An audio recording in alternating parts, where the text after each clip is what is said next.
Assalamualaikum warahmatullahi wabarakatuh. Bismillahirrahmanirrahim. Alhamdulillahi rabbil alamin wa afdhalus salati wa atammu taslim ala sayyidina Muhammadin wa ala alihi wa sahbihi ajmain. Rabbi shrah li sadri wa yassir li amri wahlul 'uqdatam min lisani yafqahu qawli. Subhanaka la ilma lana illa ma 'allamtana innaka antal alimul hakim. Allahumma akhrijna min zulumatil wahmi wa akrimna binuril fahmi waftah alaina bima'rifatil ilmi wa sahhil akhlaqana bil hilm waj'alna mimman yastami'una al-qawla fayattabi'una ahsanah. Allahumma ati nufusana taqwaha wa zakkiha anta khairu man zakkaha anta waliyuha wa maulaha. Allahumma arinal haqqa haqqan warzuqna ittiba'ah wa arinal batila batilan warzuqna ijtinabah. Allahumma anfa'na bima 'allamtana wa 'allimna ma yanfa'una wa zidna ilman wa huda, amma ba'd. Alhamdulillah, muslimin muslimat yang mengikuti siri kuliah melalui FB Live yang dianjurkan oleh NGO Ahli Sunnah wal Jamaah Research Group atau dikenali sebagai ARG, iaitu menghuraikan isi kitab Aqidah Ahli Sunnah wal Jamaah, penjelasan sifat 50 yang disusun oleh guru saya Al-Fadhil Kiai Muhammad Idrus Ramli hafizahullah wa nafa'ana bihi wa bi'ulumihi fid daraini amin.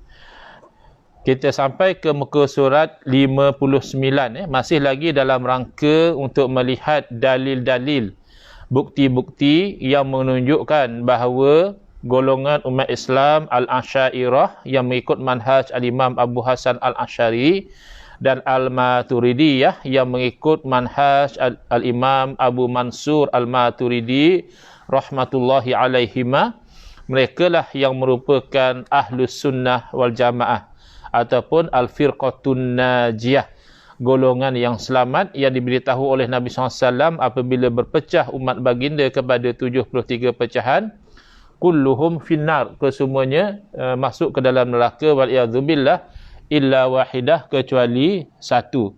Yang satu itulah yang disebut sebagai umat Islam Ahli Sunnah wal Jamaah. Jadi bukti bahawa mereka adalah Ahli Sunnah wal Jamaah, ada pada mereka ciri memelihara kebersamaan dan kerukunan, ya, di muka surat 59. Poin yang ketiga, bukti yang ketiga bahawa Al-Asyairah wal Maturidiyah itu memang mereka sebenarnya Ahli Sunnah wal Jamaah, bukan sekadar mengaku semata-mata, iaitu ada di sana ciri memelihara kebersamaan dan kerukunan. Kata Al-Jamaah di dalam hadis di atas juga memiliki pengertian menjaga kebersamaan dan kerukunan. Maksudnya, meskipun di antara sesama mereka mungkin terjadi banyak perbezaan pendapat, perbezaan pandangan, itu boleh terjadi, ya. Bukan bermakna bila kita kata menjaga kebersamaan dan juga kerukunan itu langsung tidak ada perbezaan pandangan. Bukan itu yang dimaksudkan. Ada perbezaan pandangan. Tetapi perbezaan tersebut tidak melahirkan sikap saling mengkafirkan. Itu poin dia.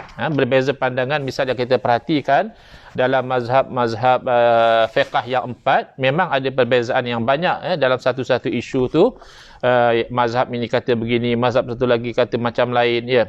Tetapi perbezaan setakat itu sahaja.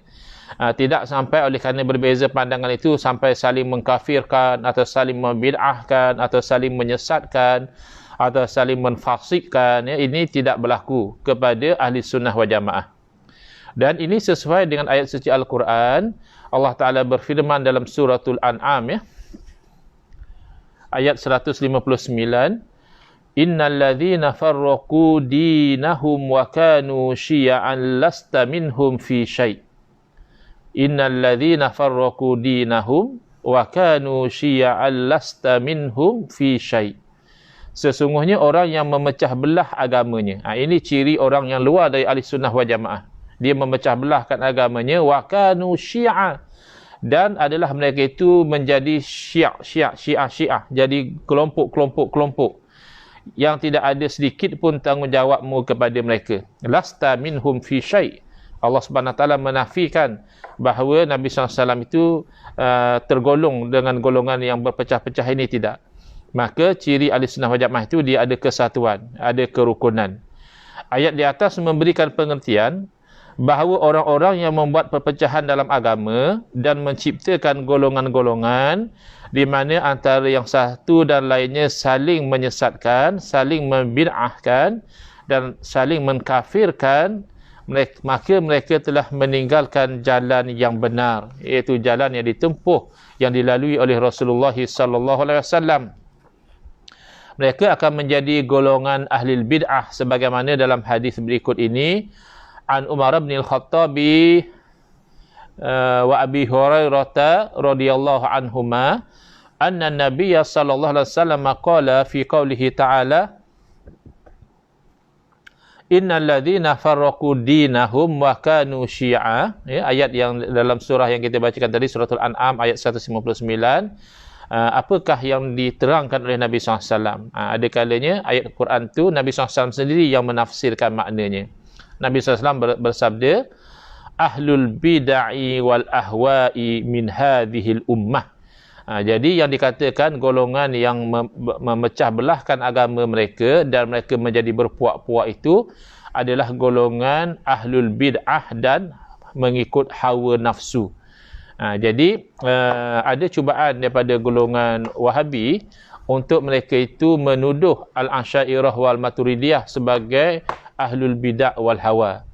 Jadi menuduh, memang sesiapa pun boleh menuduh dengan pelbagai tuduhan, tetapi al-bayyinatu 'alal mudda'i. Beban pembuktian dipikul, ditanggung oleh orang yang menuduh. Jadi tentulah kalau satu kumpulan itu memang benar mereka ahlul bid'ah wal hawa, mereka adalah orang yang mengikut bid'ah dan juga hawa nafsu, tentulah ciri-ciri itu ada pada mereka, iaitu ciri-ciri berpecah belah, ciri-ciri berkelompok. Sedangkan yang ada pada Al-Asy'ariyah wal Maturidiyah sebaliknya, ada ciri-ciri menjaga kerukunan, keharmonian sesama mereka, sehingga kan kalau mereka berbeza pandangan pun tidak sampai mereka itu berpecah belah sebagaimana yang disebut di dalam Al-Quran dan dihuraikan di dalam hadis Nabi sallallahu alaihi wasallam. Jadi keterangan di atas menekankan tentang wajibnya menjaga kebersamaan dan kerukunan. Jadi ayat Al-Quran ini dan hadis Nabi SAW memberi maksud betapa pentingnya kita umat Islam ini menjaga kebersamaan dan juga kerukunan. Inilah yang kriteria ahli sunnah wal jamaah. Berkaitan dengan pengertian ini, dalam realiti yang ada, yang selalu menjaga kebersamaan dan kerukunan adalah golongan Asy'ariyah Maturidiyah, ataupun secara meluasnya disebut ahli sunnah wal jamaah. Perbezaan pendapat ada di antara mereka, tetapi tidak sampai menimbulkan tafarruq, yakni perpecahan, ataupun tidak sampai menyebabkan mereka menjadi terkotak-kotak dalam beberapa golongan, terpecah-pecah dalam golongan-golongan yang terasing. Tidak sampai demikian. Kerana perbezaan di kalangan ahli sunnah wal jamaah, di kalangan sama-sama ulama Asy'ariyah, misalnya ulama Asy'ariyah ada yang bermazhab Hanafi, ada yang bermazhab Maliki, ada yang bermazhab Syafi'i, ada yang bermazhab Hambali. Tapi tidak bermakna sampai mereka itu dalam kotak-kotak yang terasing, tidak. Kerana perbezaan di kalangan mereka hanya menyangkut soal-soal furu', yakni soal-soal ranting dan cabang sahaja. Bukan soal-soal usul, yakni pokok-pokok ajaran. Soal akidah mereka sama. Yadun wahidah. Mereka seperti tangan yang satu di dalam akidah. Cuma kan berbeza dalam masalah cabang, itu satu perbezaan yang diterima. Itu khilaf yang tidak mazmum, khilaf yang tidak terkeji. Adapun dalam perkara akidah itu yang kita bimbang. Hal tersebut berbeza dengan aliran-aliran yang di luar daripada ahli sunnah wal jamaah, di mana perbezaan pendapat di antara mereka tidak jarang menimbulkan perpecahan dan melahirkan sikap saling mengkafirkan, saling membid'ahkan dan saling menfasikkan. Dituduh orang yang berbeza pandangan dia itu kafir, ahli bid'ah, ahli fasik, ya. Hal inilah yang membezakan ahli sunnah wal jamaah dengan aliran-aliran yang lain. Ahli sunnah wal jamaah sudah identical, sudah sinonim dengan kebersamaan. Sedangkan aliran-aliran, ya, yang luar daripada ahli sunnah wal jamaah, mereka itu identical dengan perpecahan. Dalam konteks ini, Al-Imam Abu Mansur Al-Baghdadi rahimahullah ta'ala mengatakan, Al-faslul khamisu fi bayani ismatillahi ahlas sunnati an takfiri ba'dihim ba'dah. Fasal yang kelima pada menerangkan pemeliharaan Allah Ta'ala kepada ahli sunnah daripada terlibat di dalam mengkafirkan satu sama lain. Allah Subhanahu Wa Ta'ala pelihara ahlul haq, iaitu ahli sunnah wal jamaah. Ahlu sunnati la yukaffiru ba'duhum ba'da. Ahlu sunnah, mereka tidak ada perangai mengkafirkan sebahagian-sebahagian yang lain. Berbeza pandangan, ya, tetapi tidak sampai mengkafirkan satu sama lain. Walaisa bainahum khilafun yujibut tabarri wat takfira. Dan tidak ada di kalangan mereka itu perbezaan yang sampai membawa kepada saling berlepas diri dan mengkafirkan satu sama lain. Fahum idzan ahlul jama'ati alqaimuna bil haqq. Jadi dengan ciri-ciri yang ada pada mereka itu jelas, mereka itu adalah ahlul jamaah, golongan yang ada ciri al-jamaah pada mereka, alqaimuna bil haqq, yang mempertahankan kebenaran. Wallahu ta'ala yahfazul haqqa wa ahlahu. Dan Allah Ta'ala senantiasa memelihara kebenaran dan pengikut kebenaran. Yang ahli kebenaran itu juga dipelihara oleh Allah Subhanahu Wa Ta'ala. Fala yaqa'una fi tanabudhin wa tanaqudin. Maka sesama ahli sunnah wal jamaah tidak terjatuh di dalam saling melontarkan dengan tuduhan fasik, ahli bid'ah, kafir dan sebagainya, ataupun tanakut, percanggahan yang pada perkara yang usul, tidak ada. Walaisa fariqun min firaqil mukhalifina illa wa fihim takfiru ba'dihim li ba'din. Sedangkan tak adalah satu golongan daripada golongan-golongan yang bercanggah dengan ahli sunnah wal jamaah kecuali ada pada mereka itu sikap mengkafirkan sesama sendiri. Wattabarri ba'dihim min ba'din, dan sikap berlepas diri sesama sendiri. Kal khawariji, sebagaimana yang berlaku pada golongan khawarij.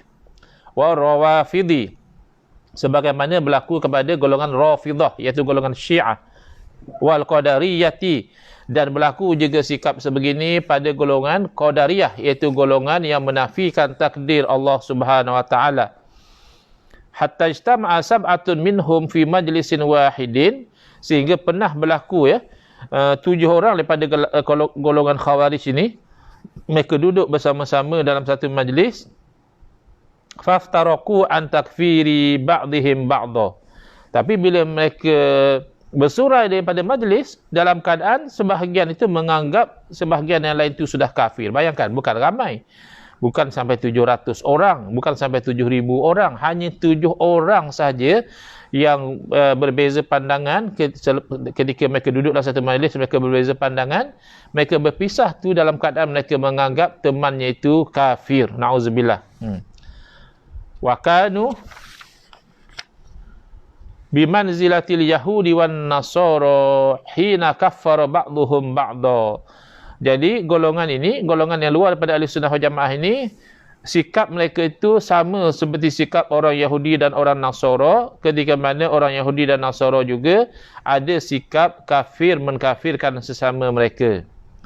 Hatta qalatil yahudu laisatin nasara ala syai'in wa qalatin nasara laisatil yahudu ala syai'. Sehinggalah orang-orang Yahudi berkata, ya, orang-orang Nasara ni, mereka ini tidak ada apa-apa, tak ada kebenaran lah, tak ada kebaikan pada mereka. Dan orang Nasara juga menuduh sebaliknya, kata mereka orang Yahudi ni tak ada apa, tak boleh pakai, ya, tak ada apa satu pegangan yang betul pada mereka ni. Ini sebenarnya dipetik daripada ayat suci Al-Quran oleh Al-Imam Abu Mansur Al-Baghdadi dalam Al-Farqu Bainal Firaq. Jadi konsep jamaah ini ada pada al-Asy'ariyah wal Maturidiyah, tapi tidak ada pada golongan yang di luar daripada mereka, termasuklah golongan yang sekarang ini nak menyamar, nak merampas title Ahlussunnah wal Jamaah, iaitu golongan Wahabi. Mereka sesama mereka pun, ya, dalam slide saya ada ambil satu petikan daripada kitab Rifqan Ahlus Sunnati bi Ahli Sunnah, yang ditulis oleh tokoh Wahabi sendiri, yang mana beliau sendiri mengakui telah berlaku saling membid'ahkan, saling menfasikkan sesama golongan Wahabi ini. Itu kalau ada masa, insya-Allah akan dibentangkan slide itu dan ditunjukkan. Sebab memang saya pernah bentangkan, tapi tak nampak slide itu, hanya nampak saya membentangkan. Saya sedang berfikir untuk lebih berkesan, yang menonton juga dapat melihat slide yang disediakan. Jadi ini tidak berlaku kepada Al-Asy'ariyah wal Maturidiyah. Konsep jamaah dengan pengertian menjaga kebersamaan dan kerukunan telah diterapkan, dan itulah yang menjadi realiti yang tidak dapat dimungkiri di dalam mazhab, di dalam pegangan Asy'ariyah dan juga Maturidiyah. Para pengikut manhaj Al-Asy'ariyah dan Maturidiyah, mereka selalu menjaga kebersamaan dan selalu menjaga kerukunan. Perbezaan pendapat kalaupun wujud di kalangan mereka, itu tidak melahirkan sikap permusuhan, tidak melahirkan saling membid'ahkan atau menfasikkan. Apatah lagi kalau sampai saling mengkafirkan, itu tidak berlaku, alhamdulillah. Hal ini berbeza dengan realiti yang ada pada aliran-aliran lain, seperti Khawarij, saling kafir mengkafirkan. Syiah juga demikian. Mu'tazilah juga berlaku perkara yang sama. Dan Wahabi, sebagaimana yang saya sebutkan tadi juga, diakui oleh tokoh mereka sendiri, sehingga terpaksa dia menulis buku Rifqan Ahlus Sunnati bi Ahli Sunnah. Kerana dia merasakan Wahabi itulah ahli sunnah, maka bila dilihat berlaku perpecahan yang tajam, yang saling tuduh menuduh antara satu sama lain, dia terpaksa tulis satu buku Rifqan, lemah lembutlah ahli sunnah bersama dengan ahli sunnah. Terpaksa dinasihati demikian, kerana telah berlaku apa yang kita sebutkan tadi. Di mana di dalam golongan yang lain daripada Ahlussunnah wal Jamaah, dalam golongan yang lain daripada Asy'ariyah Maturidiyah, perbezaan pendapat di antara mereka sampai pada batas saling membid'ahkan dan bahkan na'udzubillah saling mengkafirkan satu sama lain. Itu poin yang ketiga, iaitu ada ciri menjaga kerukunan dan kebersamaan pada ahli sunnah wal jamaah, dan itu ada pada Asy'ariyah Maturidiyah, tidak ada pada golongan yang lain termasuk golongan Wahabi. Baik. Jadi yang keempat, ciri ahli sunnah wal jamaah adalah as-sawadul a'zam. Maknanya mereka adalah jumhurul muslimin. Ahli sunnah wal jamaah itu mereka merupakan majoriti umat Islam. Jadi kata al-jamaah di dalam hadis di atas juga memiliki pengertian dan maksud as-sawadul a'zam. Nabi SAW memberitahu, barang siapa yang hidup selepas daripada ini, dia akan melihat ikhtilafan kathira, perbezaan yang banyak sekali. Orang ini kata begini, orang ini kata begitu. Lalu Nabi SAW memberi panduan, fa'alaikum bis-sawadil a'zam. Bila kamu telah lihat ikhtilaf, perbezaan yang banyak demikian, maka hendaklah kamu berserta dengan as-sawadul a'zam, iaitu majoriti umat Islam. Jadi sama pengertian ini juga sesuai dengan makna jamaah secara kebahasaan, iaitu adadu kulli syai'in wa kasratuhu, bilangan setiap sesuatu dan banyaknya setiap sesuatu. Berarti semakin besar jumlah pengikutnya, semakin kuat elemen jamaah di dalamnya. Dan pengertian ini bukan semata-mata bahasa. Yang tadi kita sebut adadu kulli syai'in wa kathratuhu, itu dari segi bahasa. Bahkan sesuai juga dengan hadis Nabi SAW. Banyak hadis-hadis yang sesuai dengan ciri-ciri jamaah yang ada pada Asy'ariyah Maturidiyah. Misalnya Anas bin Malik radhiyallahu anhu yaqulu sami'tu Rasulullah sallallahu alaihi wasallam yaqul inna ummati la tajtami'u ala dhalalatin fa idza ra'aitum ikhtilafa fa 'alaikum bis-sawadil a'zam. Daripada Sayyidina Anas bin Malik radhiyallahu anhu, beliau berkata bahawa aku telah mendengar Rasulullah sallallahu alaihi wasallam bersabda, sesungguhnya umat aku tidak akan bersepakat di atas kesesatan. Ini salah satu dalil ijma'. Dan juga dalil kita itu ikut kepada majoriti umat Islam. Betul ya, kat sini ada komen di sini yang saya sebutkan tadi itu, pengarang kitab di kalangan tokoh Wahabi sendiri ialah Abdul Muhsin Al-Abbad ya. Tokoh Wahabi di Madinah yang dia menulis buku Rifqan Ahlus Sunnati bi Ahli Sunnah tahun 2016 ya, kalau tak silap saya. Ketika saya pergi umrah dan juga ziarah. Jadi ketika saya ada di Madinah, saya dihadiahkan buku tersebut oleh satu orang pelajar yang belajar di Universiti Madinah, sekarang sudah pulang ke Malaysia.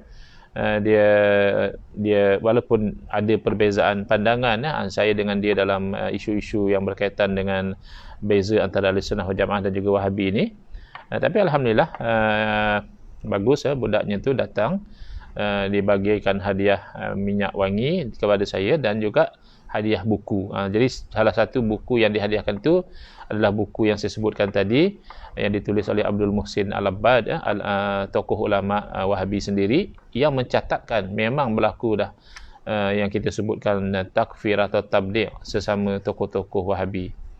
Baik.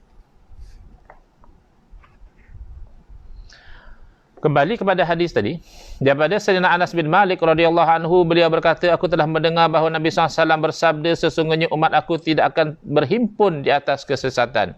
Maknanya tidak akan timbul isu yang baru-baru ni orang sebut ijma' fasid, dianggap ijma' tu salah kalau melanggar Quran dan Sunnah, itu tidak akan berlaku. Kerana ijma' dijamin selamat daripada kesesatan itu dengan jaminan daripada Nabi SAW sendiri dalam hadis ini, dan juga dengan tuntutan untuk mengikut kepada ijma' dalam ayat suci Al-Quran, wa man yushaqiqir rasula min ba'di ma tabayyana lahul huda wa yattabi' ghayra sabilil mu'minina nuwallihi ma tawalla wa nuslihi jahannama wa sa'at masira. Jadi Quran hadis sebenarnya yang telah memberi legitimasi, memberi satu autoriti kepada ijma', maka sangat songsang pemikiran orang yang mengatakan adanya ijma' yang fasid. Itu tidak berlaku. Dia berfikir secara kononnya, kalau ijma' tu sesuai dengan Quran Sunnah, kita terima ijma' macam itu. Tapi kalau ijma' tu bercanggah dengan Quran dan Sunnah, kita tolak. Tidak ada ijma' yang bercanggah dengan Quran dan Sunnah. Kalau kamu menganggap ijma' itu bercanggah dengan Quran dan Sunnah, maka patutnya kamu menangis kerana kamu telah meletakkan diri kamu pada posisi sesat ya. Kerana ijma' dijamin tidak sesat, maka melawan ijma' itulah berada pada posisi yang sesat. Na'udzubillah min zalik. Jadi logik sedemikian, sama seperti orang yang mendakwa kononnya, tengoklah hadis Nabi ni. Kalau hadis Nabi ni sesuai dengan Quran, kita terima. Kalau hadis Nabi ni bercanggah dengan Quran, maka kita tolak. Ini kekeliruan. Kerana sebenarnya Al-Quran yang memberi legitimasi, yang memerintahkan umat Islam supaya ikut kepada sunnah Nabi SAW, ati'ullaha wa ati'ur rasul. Hendaklah kamu taat kepada Allah dan hendaklah kamu taat kepada Rasul. Taat kepada Allah jelas ikut apa yang terkandung dalam Al-Quran, dan taat kepada Rasul ikut sunnah Nabi SAW. Baik. Hadis di atas menyampaikan pesan yang sangat penting, bahawa ketika perpecahan dan perselisihan antara berbagai aliran merebak di tengah-tengah umat Islam, Nabi SAW memerintahkan agar umatnya mengikut as-sawadul a'zam, yakni golongan majoriti. Dan semenjak daripada Al-Imam Abu Hasan Al-Asy'ari dan Al-Imam Abu Mansur Al-Maturidi rahmatullah alaihima bangkit melawan, berhujjah dengan ahlul bid'ah wal ahwa, melawan ahli bid'ah dan juga orang yang mengikut hawa nafsu, senantiasalah golongan majoriti umat Islam sehinggalah ke hari kita sekarang ini adalah Al-Asy'ariyatu wal Maturidiyah. Kerana As-Sawadul Azam ini yang akan menjadi satu-satunya Al-Firqatun Najiyah, golongan yang selamat daripada api neraka dan masuk ke dalam syurga Allah Subhanahu Wa Taala.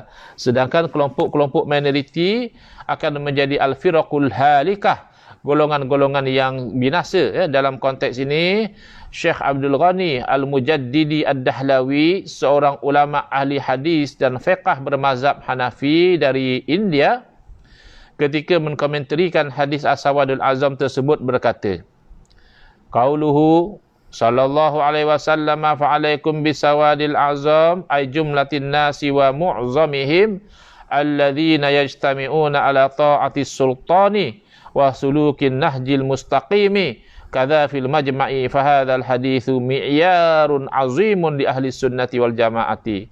Syakarallahu sa'yahum fa innahum humus sawadul a'zamu wa dzalika la yahtaju ila burhanin fa innaka law nazarta ila ahli al-ahwa'i bi ajma'ihim ma'a annahum ithnani wa sab'una firqatan la yablughu adaduhum usra ahli sunnah. Jadi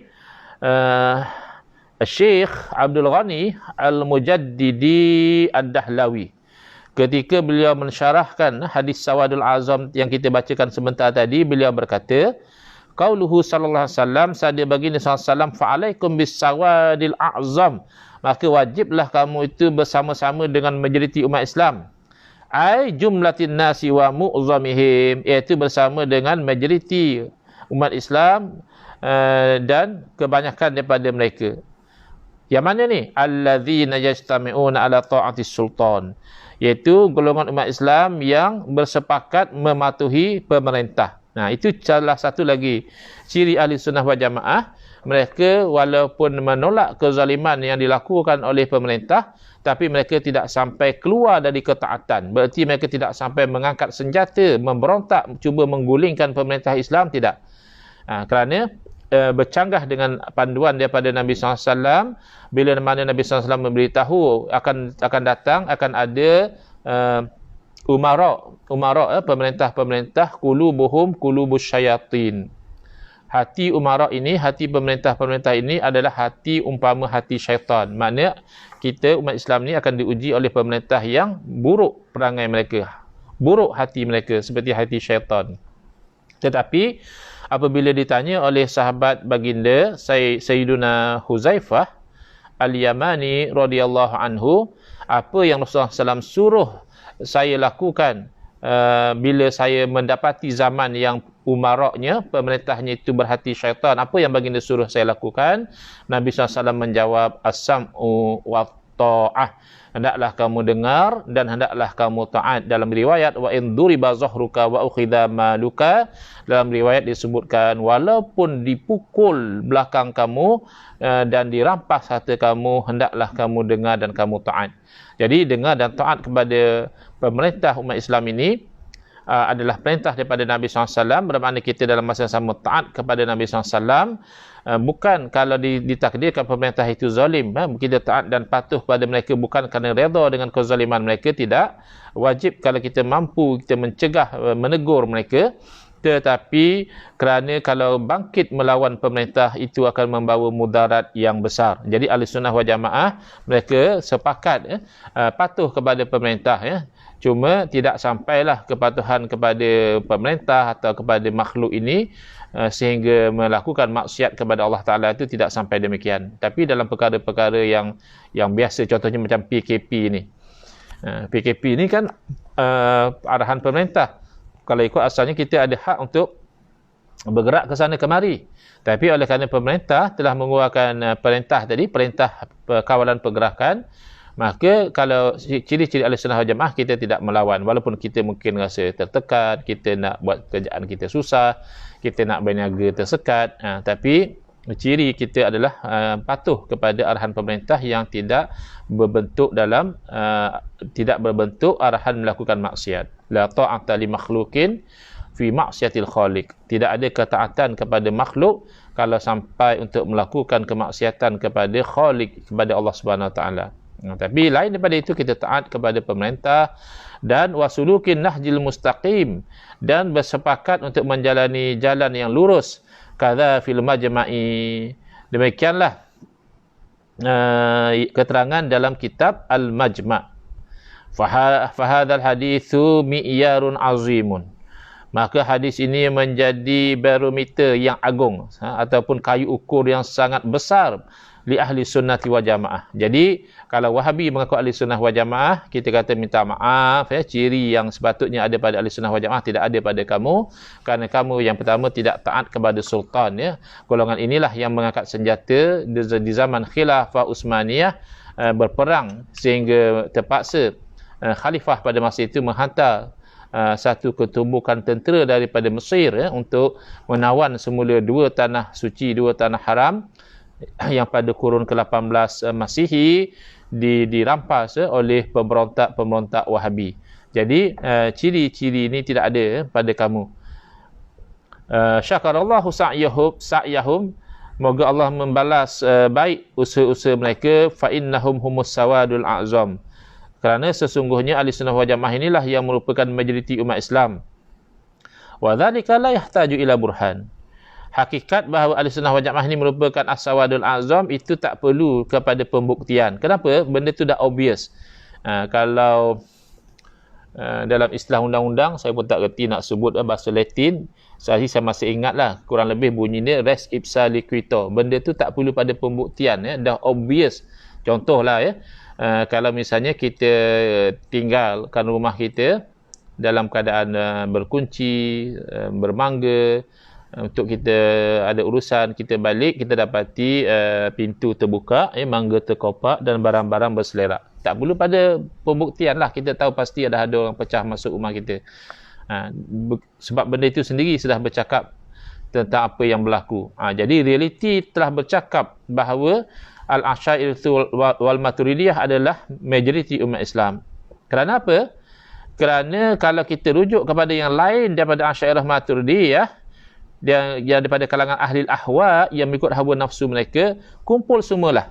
Kita combine Wahabinya, Syiahnya, Mu'tazilahnya, Jabariyahnya, Qadariyahnya, ya, golongan-golongan yang luar daripada ahli sunnah wal jamaah, kalau kita gabungkan mereka ke semua sekali, padahal mereka itu yang 72, kita hanya satu saja.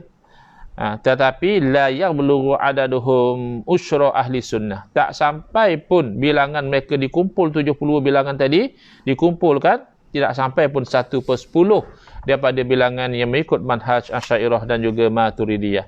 Jadi hadis Nabi SAW juga menyokong pengakuan Al-Asy'ariyah wal Maturidiyah bahawa mereka adalah ahli sunnah wal jamaah. Lihat di muka 66. Paparan di atas memberikan kesimpulan bahawa golongan yang selamat adalah golongan majoriti.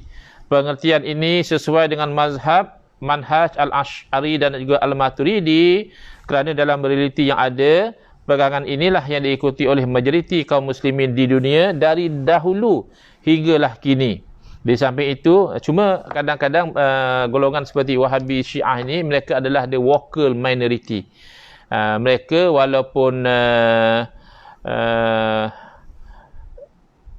sedikit, tapi mereka suka buat bising. Mereka suka menulis dalam Facebook, mereka suka bercakap dalam YouTube, mereka suka buat komen dalam portal berita. Mereka is the vocal minority. Tapi ahli sunnah wal jamaah masih lagi majority. Mungkin sekali-sekala kita patut juga vocal mempertahankan hak kita sebagai as-sawadul a'zam. Pian ya, res ipsa lucito, ya. The matter speaks for itself. Terima kasih, ya. Ini rakan saya sama-sama kuliah undang-undang di UIA. Dia tolong ingatkan kaedah dalam undang-undang, the matter speaks for itself. Jadi samalah, the fact that Asy'ariyah Maturidiyah adalah majoriti umat Islam, tak perlu mana bukti sekarang ni malam, nak kena bukti lagi sekarang ni malam, tak nampak lagi kah gelap gelita matahari, tak ada apa semua, atau besok pagi pukul 9, sila buktikan sekarang ni siang, tak perlu bukti. Benda tu sudah jelas, samalah, ya. Sila buktikan Asy'ariyah Maturidiyah adalah majoriti. Nak bukti apa lagi? Dah memang itu realiti yang ada dalam dunia sejak daripada dahulu sehingga sekarang. Mereka adalah as-sawadul a'zam. Baik. Dalil yang ketiga. Di antara kriteria dan ciri khas ahli sunnah wal jamaah adalah ulama-ulama mereka berperanan sebagai penyebar ilmu agama, dan ulama-ulama mereka lah yang menjadi rujukan kaum muslimin dalam setiap generasi. Dalam hal ini, Kiai Haji Hashim Asy'ari rahimahullah ta'ala berkata, Qala Syihabul Khafaji rahimahullah ta'ala fi Nasimir Riyad wal firqatun najiyatu hum ahlus sunnati wal jamaah wa fi hasyati Shanawani ala Mukhtasar ibni Abi Jamrah hum Abul Hasanil Asy'ari wa jama'atuhu ahlus sunnati wa a'immatul ulama lianna Allah ta'ala ja'alahum hujjatan ala khalqihi wa ilaihim tafza'ul ammatu fi dinihim wa humul ma'niyuna biqaulihi sallallahu alaihi wasallam innallaha la yajma'u ummati ala dhalalah. Jadi Kiai Haji Hashim Asy'ari rahimahullah, iaitu pengasas kepada Nahdlatul Ulama di Indonesia, beliau memetik kata Asy-Syihab Al-Khafaji rahimahullah dalam kitab Nasimur Riyad, iaitu syarah kepada kitab Asy-Syifa lil Qadhi Iyad rahimahullah. Beliau memetik kata-kata Asy-Syihab Al-Khafaji ini, iaitu golongan yang selamat hanyalah Ahli Sunnah wal Jamaah. Dalam catatan pinggir Hasyiah Al-Imam As-Sanawi di atas maknanya hasyiah kepada, di atas ni kadang kita keliru catatan pinggir tu hasyiah, catatan tepi. Al-Imam mana dia nah,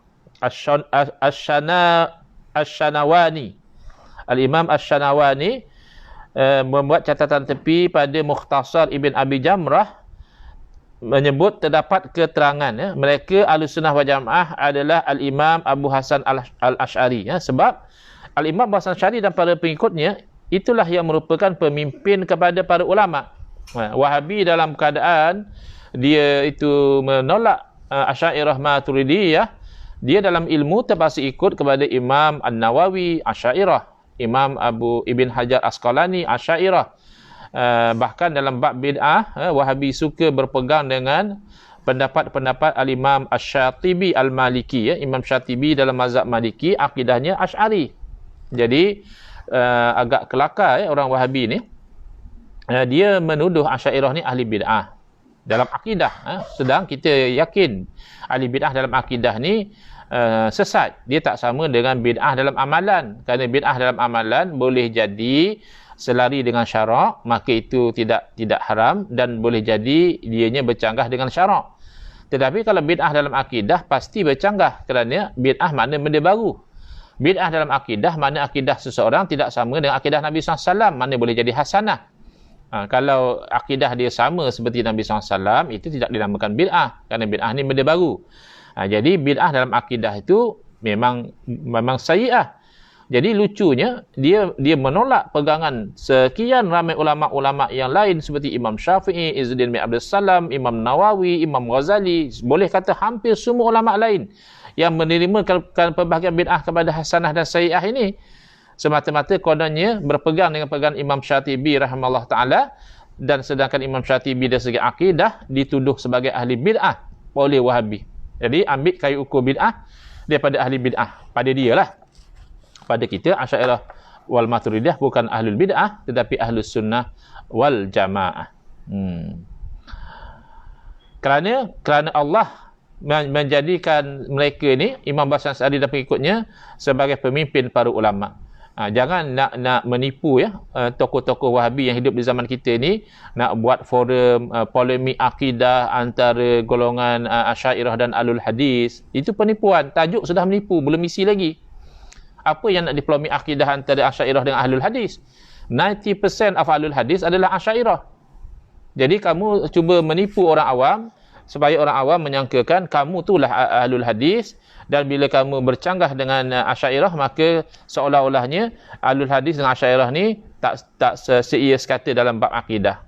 Hati-hati tuan-puan, jangan tertipu dengan penipuan-penipuan sebegini, kerana kalau disebut Ahlul Hadis, tak salah kita katakan 90%, 90% dari segi akidah adalah Asy'ariyah, sementara 70%, kurang lebih 70% dalam fiqh adalah bermazhab Syafi'i. Jadi ada orang kata, saya Ustaz, kalau bab fiqh ni saya lebih selesa dengan manhaj Ahlul Hadis lah Ustaz, saya tak berapa sangat dengan mazhab Syafi'i. Macam tu kah? Dahulu kata Imam Nawawi rahimahullah ta'ala, kalau ada orang buat wasiat, kata dia misalnya, kitab-kitab saya ni saya wakafkan kepada Ahlul Hadis, maka kata Imam Nawawi rahimahullah ta'ala, hendaklah wakaf itu diberikan kepada ulama Syafi'iyah. Kenapa? Kerana pada masa itu kalau sebut Ahlul Hadis dari segi fiqh, maka kebanyakannya adalah bermazhab Syafi'i. Jadi jangan percayalah orang yang cakap saya dalam fiqh ikut Ahlul Hadis, tak ikut mazhab Syafi'i.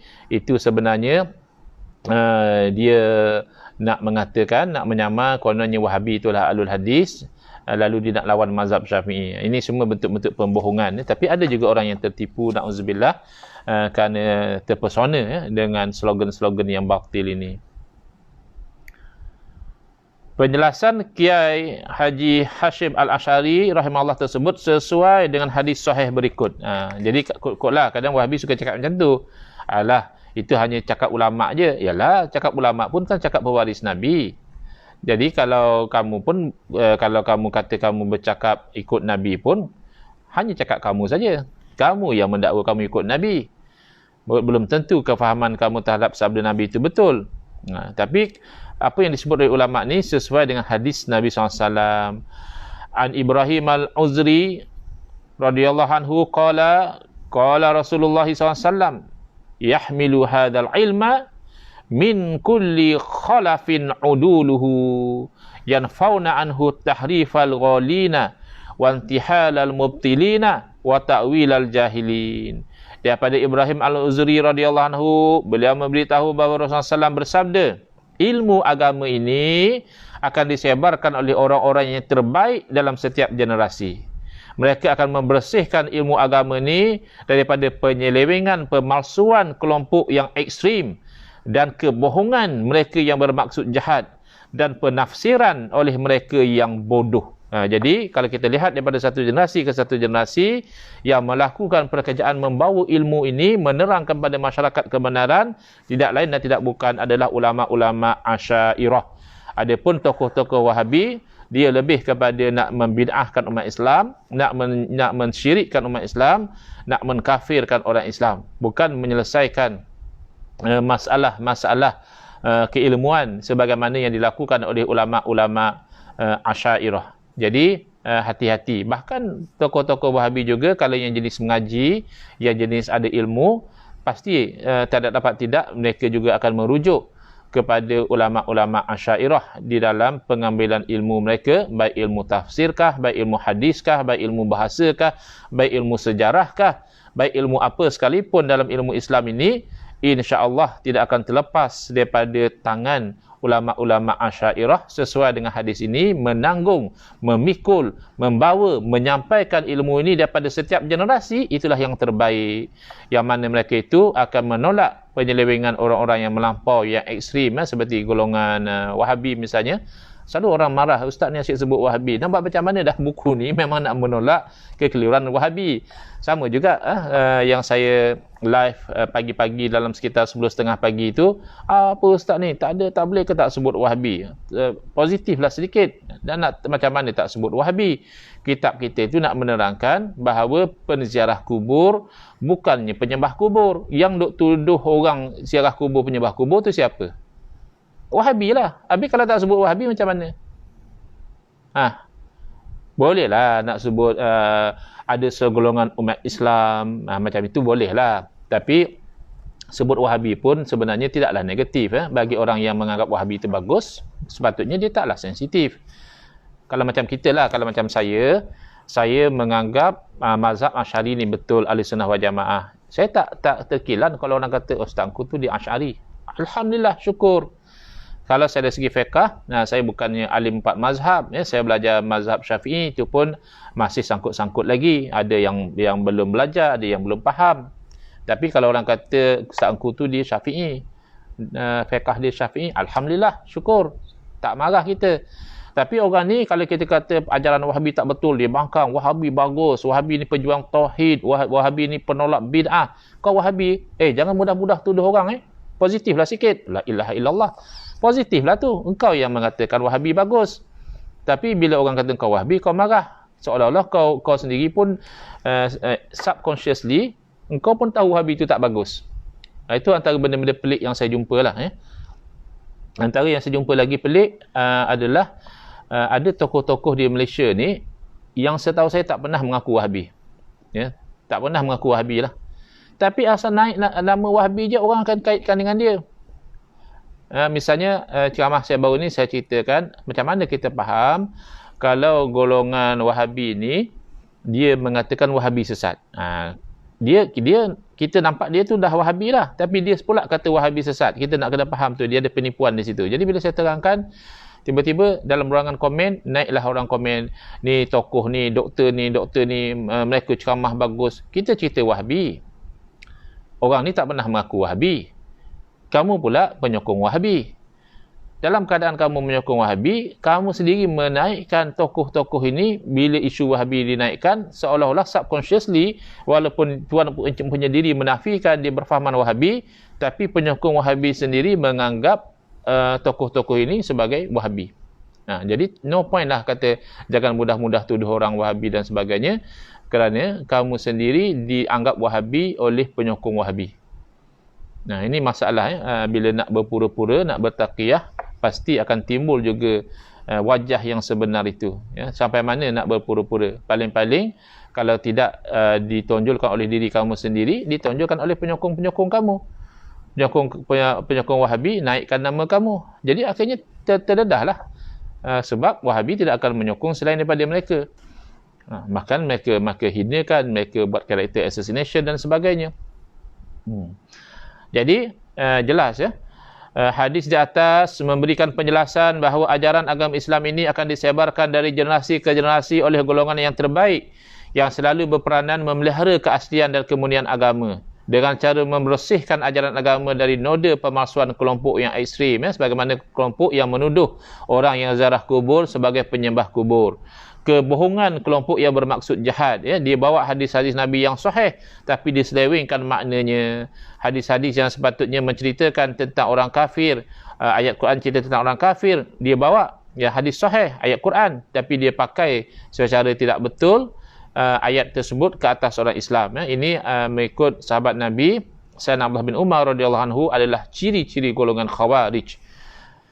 Kemudian juga menolak penafsiran orang-orang yang bodoh. Orang-orang yang bodoh ni pakai ayat Quran juga. Bila dia jumpa fawailul lil musallin, wail, ceraka ataupun neraka lah bagi orang yang sembahyang. Padahal dia tak baca lagi.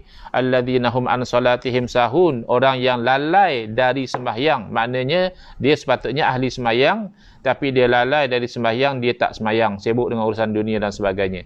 Dia faham siapa yang lalai dalam sembahyang, maknanya dia sembahyang tak khusyuk.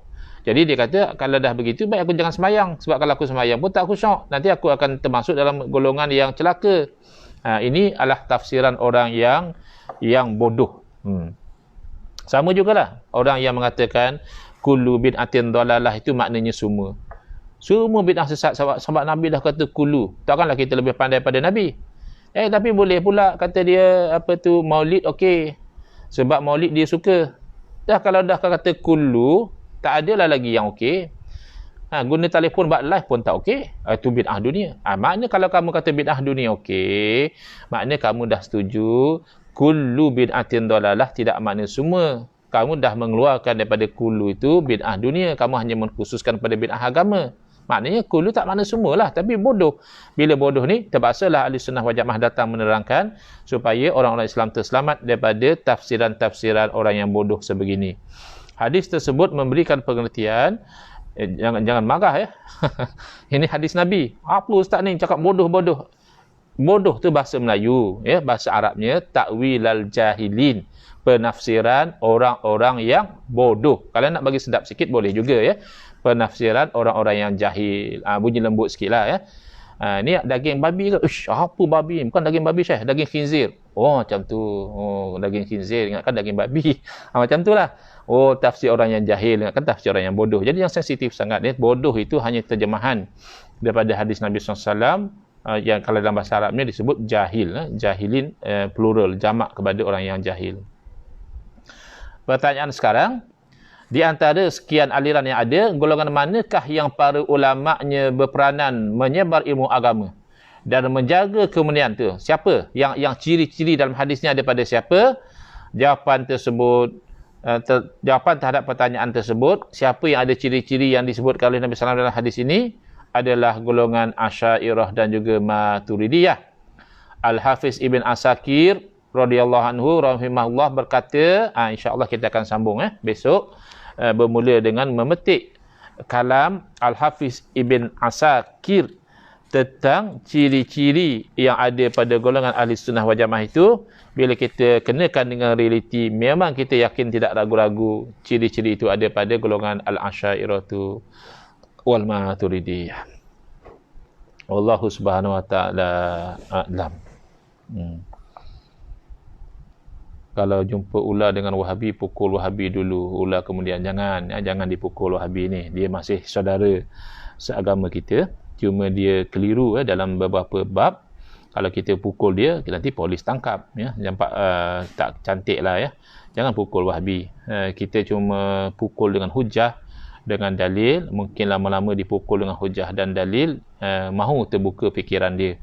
Kalaupun tak terbuka juga, masih ketegak, masih lagu tu juga, orang Terengganu kata kerah keng macam super tula juga, tak payah kita kecil hati sangat, sebab wa ma alaina illal balagul mubin. Para rasul pun disuruh berkata, kami tidak ada apa-apa kecuali menyampaikan. Jadi kita sampaikan dakwah kita, keterangan kita.